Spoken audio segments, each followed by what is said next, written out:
Hi, my name is Emily Madill. I'm here with what I call my weekly happiness strategy video where I read aloud my weekly featured article. This week's article is called Why It's a Good Idea to Make Yourself the CEO of Your Happiness. Do you allow external forces to undermine your sense of happiness or level of okayness? It's easy to point fingers and pass blame as to why we aren't happy or why we believe we've been robbed of our joy. If we believe other people or circumstances are the cause of our unhappiness, it's only natural to also believe the source of our happiness comes from outside of ourselves too. Expecting our external world to fulfill our sense of happiness within our internal world is an easy trap to fall into. However, it's an endless trap that will cause us to drift further from what we truly desire. Making our happiness dependent on forces outside of our control sets us up to continually chase a moving target. If this rings true and you find you receive a temporary sense of happiness that fades as soon as the external source is out of reach, you aren't alone. I've been there, and at times I still go there. I've experienced heartache, disappointment, loss, and excruciating self-doubt, all while feeling disconnected from myself. I've handed my power over to others who don't have my best interest at heart, hoping and expecting to receive approval, relief, or something different from them. I've been on the maddening roller coaster where chasing my happiness became an endless loop. I understand the frustration and sadness that can come from yearning to feel like everything is going to be okay, that true happiness is within my reach. What I've come to learn is happiness is mine for the making, and it's also yours for the making. There is no happiness quota in the world. There is enough joy and love for everyone. We are all worthy of happiness, so please let's squash that ugly mind virus that says we aren't worthy. Let that sucker go once and for all. Creating our own happiness is a practice, one where we build ourselves up gently, step by step. It comes through reminding ourselves and each other to connect inward and trust in our wisdom and resourcefulness. It comes from also reminding ourselves and each other to ignore the propaganda and external noise that shouts at us to chase our happiness. The kind that aims to convince us we are failing in life if we aren't following a particular credo. Building ourselves up becomes easier when we stop searching outside for happiness and instead begin the journey home. The journey where we trust in ourselves to guide our steps and our lives forward, where we intentionally quiet the external noise and pressure, where we create enough of a pause to begin hearing the wisdom that lives within us. The wisdom that lovingly takes our highest path and that of our fellow human beings to heart. Deciding to take charge of our happiness doesn't mean we won't still experience sadness or heartache.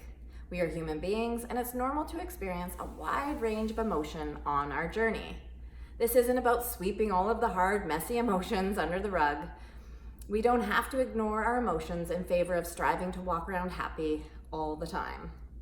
Yet, this is often the message our external world urges us to believe, that we shouldn't have to feel hard emotions and there is something wrong with us if we do, that we are broken and we should follow the newest, quickest fix that encourages us to chase our happiness.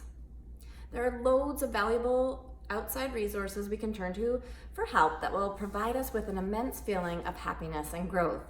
The game changer comes from checking in with ourselves first before we jump on a new path. When we make it a common practice to befriend and trust our inner truth, it becomes second nature to know what feels right within the sea of a noisy world. Understanding happiness is ours for the making means we are gentle with ourselves as we move through our emotions, especially when life serves up the hard, messy stuff. It means we know we are held from within, and our wise voice is there to help point us in the next best direction. Sometimes that next best step is reaching out to our trusted people or taking a baby step in a new direction. Our inner wisdom might hint that we question the validity of a story we may be playing out in our mind, or that we pull particular resources from our external world. This isn't about being alone or soldiering through life. It's about turning inward to hear the soft whisper of our truth before we assume others know better for us than we do. It's about appointing ourselves as CEO of our happiness and then making steps and decisions along the way to redirect and course correct. When we empower ourselves to be in charge of our happiness, we are more apt to stay on our own path that is aligned with our personal truth. The true sense of inner peace and happiness stems from authentically walking our own path with pride. When was the last time you listened in to the soft whisper of your truth? If you appointed yourself in charge of your personal happiness, what might change for you over the course of this next year? So that is our featured article this week, why it's a good idea to make yourself the CEO of your happiness. And it's one that I wrote a few years ago. It's been featured on the Huffington Post, on thriveglobal.com, as well as my website, emilymadill.com. I'm honored to be one of Thrive Global's editors at large, so I share all of my writing out on thriveglobal.com, and I also share it out on my website, emilymadill.com. And I will include a link to the article below this video in case you want to have a read through. And I also do send out a happiness note with some practical solutions and tips each Thursday morning to my list. It's called M's Weekly Inspiration. And if you'd like to sign up to receive those free notes that will be delivered directly to your inbox, you can do so by following the link that I'll also share below this video. So I hope that you enjoyed our happiness strategy video this week. I just want to thank you for tuning in. And again, I will include the link to the article below in case you want to have a read through.